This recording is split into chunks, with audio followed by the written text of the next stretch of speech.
Welcome to the show, sir. Congrats on the new contract. Thank you. Thanks for having me, guys. You know, one of the things we'll skip right to the end, and then we'll sort of go backwards, I suppose. PK, when the new contract was signed, the 8-year deal, you were pretty quick to come to the defense of your organization, your general manager. It seemed as if at every turn of this way, you chose to look at this as a part of an educational process for a young hockey player, as opposed to someone who might come in there and say, hang on a second, I've got a Norris Trophy in my hip pocket, it's time to pay me now. How important was it to you to make sure that as much as possible, everybody came out at the end of this in a relatively good light? Yeah, I mean, listen, at the end of the day, no matter what I think or anybody else think, the Montreal Canadiens have given me the opportunity to live out my dream and play in the NHL. So they gave me that opportunity in 2007, and it's been a great working relationship to date. And, working through this process, definitely was a positive experience for me. And like I said, an educational experience. I've learned a lot, both about the CBA, about the game, and business-wise, how things happen. So, at the end of it, I know that both sides are happy that we got a long-term deal done, and we're looking forward to working together for at least minimum 8 years. That said, I mean, you have called it an educational process, and we all saw you after the arbitration hearing, and it looked like someone took a poop in your Cheerios. Was the arbitration itself enlightening? Was it harsh? Was it friendly? Can you take us inside that room and give us at least an impression of what you went through? Well, I don't know what people expect. I mean, maybe the moment that I'm not kissing reporters, everybody thinks that there's something wrong. So, I mean, I wasn't upset by any means. It just so happened that I had been up at 6:30 in the morning, and I'd been in an arbitration hearing for 4 hours, so I was probably a little bit tired. But you know what? It was very educational, and to be honest with you, you're prepared for it. In arbitration, the team's going to make its case, and it's not anything you haven't heard before as a player. So, I mean, I thought that the team was very respectful. I respected the process. I respected their views. They respected mine. But ultimately, at the end of the day, the most important thing is that we both wanted a long-term deal done, and that's what I chose to focus on. That's what we chose to deal with at the end of the day. It was best for both sides, and I'm just happy to have it done now. I mean, obviously I'm not going to go into details of the process and what was said because it's irrelevant now. We're moving forward on a basis where we're trying to win a Stanley Cup and not give the media a story that is really irrelevant to what's going to happen next for us moving forward. And one of the stories now is going to be, and PK, we've seen this with a lot of hockey players, and specifically we've seen this with a lot of defensemen too. The first year when the player gets the humongous ticket, it almost seems as if there is an added pressure to do something sort of above and beyond, and you bring it sort of on yourself. You say to yourself, hang on, now I'm compensated at this level, I need to play better, perform better, and there's a stress that comes with that. How do you focus now just on playing hockey and not worry about what shows up every 2 weeks in your bank account? Oh, well, first of all, you talk about added pressure. I don't know about added pressure. I mean, playing in Montreal, there's always pressure. So I don't see it as pressure. I see it as motivation, more importantly, and I don't feel like I need to change anything from what I'm doing other than continuing to get better, have an open mind on getting better. Continue to grow both as a player, as a person. That's all anybody asks. But obviously you want to perform.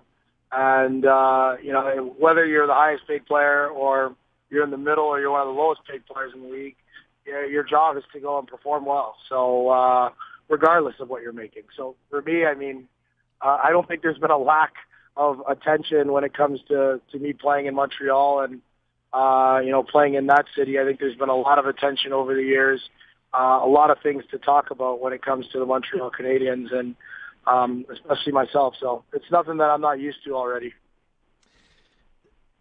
Was there a temptation to go to market? I mean, we saw what Taves got. We saw what Kane got. Your good friend Steven Stamkos is probably going to make the gross national product of Costa Rica when he gets his next deal. Was there a temptation to go to market and see exactly how much you could get from teams in open bidding?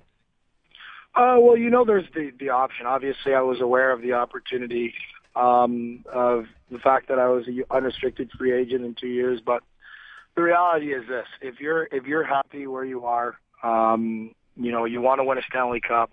I've had nothing but successful years since I've been in Montreal. The team has continued to grow and get better. I was happy in Montreal, so I wanted to remain there.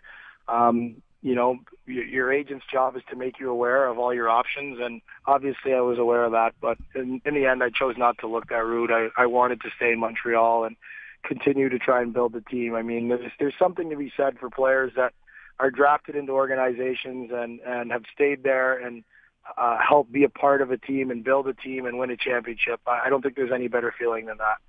I know you've got to hustle. You're on the ice here in a couple of minutes, but if we can get a couple more questions in, that would be great. The rest of your summer now, as training camp starts to approach, what does it look like for PK Subban? At what point does the training really ramp up?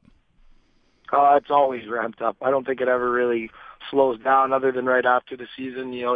Usually take about a week and a half off, 2 weeks, and then start to slowly rebuild again. So I've been training now for at least 6 or 7 weeks, and really now it's just about peaking at the right time and making sure that your body's ready to compete for 82 games. So I know that I'm about 6 weeks away from camp in Montreal. We start September 14th. So I just strategically trying to get myself ready for training camp. I have two fake controversy questions for you now.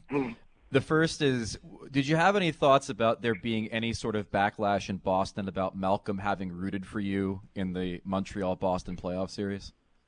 No, I don't think so. I mean, I don't even think Malcolm really cares. I mean, if you're not going to cheer for your brother, when he's in the playoffs, I don't know who you're supposed to cheer for. So, Malcolm's the type of kid, I'm sure that doesn't bother him very much. So, he's, I know that Malcolm, obviously it's myself, Malcolm, and Jordan as a family when it comes to playing, and we all support each other. But obviously if he was playing against me, I'm sure he's not going to want to see me do well. So.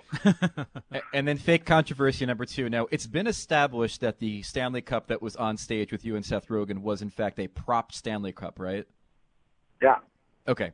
Who came up with the idea to use the straw? Because I thought that was absolutely genius. Whether it's a fake cup or a real cup, you skirted the rules. It was brilliant. Who came up with that? I actually just pulled it. It was funny. As I was walking out on the stage, they gave me the 2 pitchers of beer, and there were just straws on the tray. And it wasn't part of the skit, but I figured I'd just throw them in my inside pocket and kind of just go with the flow. So I just snagged it. Whether it's a fake cup or a real cup, I never touched it. So, that was obviously important, and I was aware of that. So and actually I just put the straw in, so I didn't even feel comfortable taking a sip. But, it wasn't Molson beer, so I wasn't about to take a sip. That's the only beer I drink. How about that plug right there? Promo a go-go. Look at you, PK. Last one here. We'll let you get on the ice and do your skate. A couple of years ago, I remember you were skating with Sean Monahan, now the Calgary Flames, and we were talking at Sportsnet of the Green Room. We said, I don't know why more people aren't talking about Sean Monahan. This guy is like elite. This guy is outstanding. This guy is a fantastic prospect. So clearly you have an eye for prospects. Is there anyone that you've been skating with this summer, maybe leading into next year's draft, that we should have our eye on? You know what? I actually was skating with a kid last week. His last name's Sprong. I think he Daniel Sprong. Yeah. PEI. Yeah, he's good. Very, very good hockey player. I had a chance to skate with him. He ended up being in Toronto, and a friend of mine knows him from Montreal, and he was looking for a skate in Toronto. Very skilled. I just skated with him for an hour, but I didn't know who he was at the start, but by the end of the skate, I definitely wanted to know his name and who he was. And then I found out where he was rated and amongst his peers, and I wasn't at all surprised. He's a really good hockey player, and I'll be watching him closely. He's a top 10. He plays for the Charlottetown Islanders, you're right, of the Quebec League. Hey, listen, thanks. Congrats on the deal. Enjoy the rest of your summer. Look forward to seeing you for 8 years and maybe more in a Montreal Canadiens uniform, PK. All right. Thanks, guys.